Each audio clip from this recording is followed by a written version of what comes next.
Дәрі-дәрмек туралы бекер айтып жатқан жоқпыз. Пандемияның азабын халық енді ұмыта бергенде елімізде тағы бір қорқынышты вирус пайда болды. Бір қызығы мұрын бітеліп өкпе қысылмайды бұрынғыдай.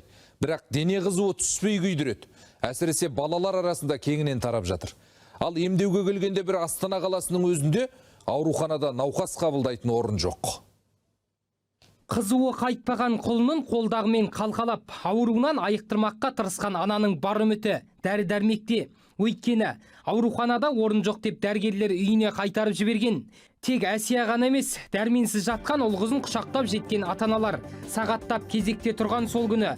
Ал жүрісі өнбейтін, шақырса жедел келмейтін жедел жәрдем тіптен қарынды ашырған. Перед нами стоял 20 человек в очереди. Біздің алдымызда 20 адам тұрды. Барлығында бір диагноз. Ешқандай жөтелсіз, мұрын бітелмей тек қана қызу көтерілді. Бұрын соңды мұндайды көрмегеннен кейін қатты қорықтым. Бізге кезек күтіп 2-3 сағат тұрасыңдар деп айтты. Ақыры үйге келіп жедел жәрдемді күтуге тура келді. Олар 3 сағат өткенде әрең жетті. Бізге ауруханада орын жоқ екенін айтып, үйде емделуге кеңес берді. Қарашада қарашаны қабылдай алмай дағдарып қалған денсаулық сақтау басқармасындағылар балалар ауруханасында жағдай оңалды деп сендірді.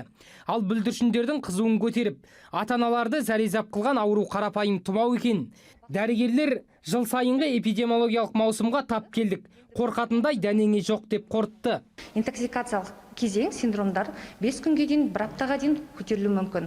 Қосымшада емін алу үшін, ол үшін әрине қажет жағдайда антибиотик тағайындалу, мысалы өздігінен үй жағдайындағы емделіп жатқандар да бар. Оның барлығы дәрігерлердің бақылауында болу керек. Өздігінен ем қабылдамаған дұрыс. Ал ағайында амал жоқ. Өйткені ауруханаға жеткен жұрттың бірі жағасын, бірі баласын ұстап қайтады. Сол себепті ауырмаудың жолын іздеуге тырысу керек. Санитарлық салаға жауаптылар. Қазір сауда орындарында вирус жұқтыру қаупі басым дейді. Тұмаудан сақтану үшін тұмшаланып маска тағуға кеңес берді. Балабақшаға баратын ата-аналарды ертеңгісін егерде тұрған кезде баланың бір қалайда бір тұмаудың бір белгілері болған кезде оларды балабақшаға жібермеу керек, мектепке жібермеу керек, тез арада медициналық көмекке жүгініп.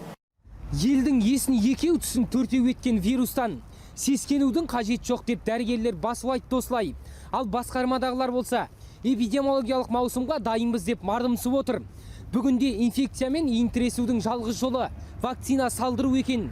Бірақ бұл да жұқпалы аурудан ада болуыңызға кепілдік бермек емес. Жақсылық Жасынаұлы, Мейірбек Абдрахманов, Еуразия 1 арнасы.